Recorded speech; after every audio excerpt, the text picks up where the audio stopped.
സ്വാഗതം. ഇത് Linux related ആയിട്ടുള്ള കമാൻഡ്സും കാര്യങ്ങളാണ് നോക്കാൻ പോകുന്നത്. ഞാൻ ലിനക്സ് ഓൾറെഡി പ്രാക്ടീസ് ചെയ്യുന്ന ഒരു വ്യക്തിയാണ്. അപ്പോൾ ജസ്റ്റ് ഒന്ന് ഷോ ചെയ്യാന്ന് വിചാരിച്ചു. ഇപ്പൊ ഫസ്റ്റ് നമ്മൾ ബേസിക് കമാൻഡ്സ് ആണ് നോക്കുന്നത്. ഫസ്റ്റ് ഇപ്പൊ ls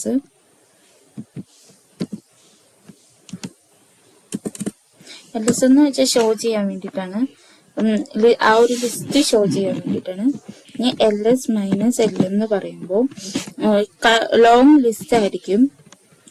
ls -a എന്ന് പറയുമ്പോൾ ഹിഡൻ ഫയൽ ആയിരിക്കും ഷോ ചെയ്യുന്നത്. ls -h എന്ന് പറയുമ്പോൾ ഹ്യൂമൻ റീഡബിൾ ആയിട്ടുള്ള ഫയൽസ് മാത്രമായിരിക്കും ഷോ ചെയ്യുന്നത്. നെക്സ്റ്റ് PWD എന്ന് പറയുമ്പോൾ കറണ്ട് റണ്ണിങ് പ്രോസസ്സ് ഷോ ചെയ്യാൻ വേണ്ടിയിട്ടാണ്. ഇപ്പൊ കറണ്ട് റണ്ണിങ് പ്രോസസ് അല്ല, കറണ്ട് റണ്ണിങ് ഡയറക്ടറി ഏതാണെന്നുള്ളത് ഷോ ചെയ്യാൻ വേണ്ടിയിട്ട്. PS എന്ന് പറയുമ്പോൾ കറണ്ട് റണ്ണിങ് പ്രോസസ്സ് ഷോ ചെയ്യാൻ വേണ്ടിയിട്ടാണ്. ഇപ്പൊ ഇത്രയും പ്രോസസ്സാണ് ഇവിടെ കറണ്ട് റണ്ണിങ് ആയിട്ടുള്ളത്. ഇനി PS -EF എന്ന് പറയുമ്പോൾ ഡീറ്റെയിൽ ചെയ്യാൻ വേണ്ടിയിട്ടാണ്. ആ ഒരു പ്രോസസ്സിന്റെ ലിസ്റ്റ് ഡീറ്റെയിൽ ചെയ്യാൻ വേണ്ടിയിട്ടാണ്. ടോപ്പ് കണ്ടു. ഇത്രയും പ്രോസസ് ആയിരിക്കും അതിലുള്ളത് ടോപ്പില്.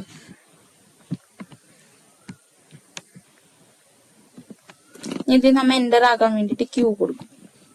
ഇനി ഡിസ്ക് മെമ്മറി എങ്ങനെയാണ് നമുക്ക് കാണാൻ പോകുന്നത്. DF -H എന്ന് പറയുമ്പോൾ ഡിസ്ക് യൂസേജ്, അതിന്റെ ഡിസ്ക് ഏതൊക്കെ ഡിസ്കാണ് നമ്മൾ യൂസ് ചെയ്തിട്ടുള്ളത് അതായിരിക്കും അതിൽ ഡിസ്പ്ലേ ചെയ്യുന്നത്.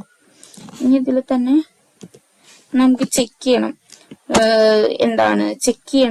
ഡിസ്കിന്റെ ഏത് ഫയലിന്റെ സൈസ് അത് ചെക്ക് ചെയ്യണമെങ്കിൽ ഇപ്പൊ ഞാനൊരു ഫയൽ നെയിം കൊടുക്കുക, checked.sh. ഈ ഫയലിന്റെ എത്രയാണുള്ളതെന്നുള്ളത് ചെക്ക് ചെയ്ത് കാണിക്കും. എത്ര സൈസ് ആണ് അത് യൂസ് ചെയ്തിരിക്കുന്നത് എന്നുള്ളത്. ഇത്രേ ഉള്ളൂ.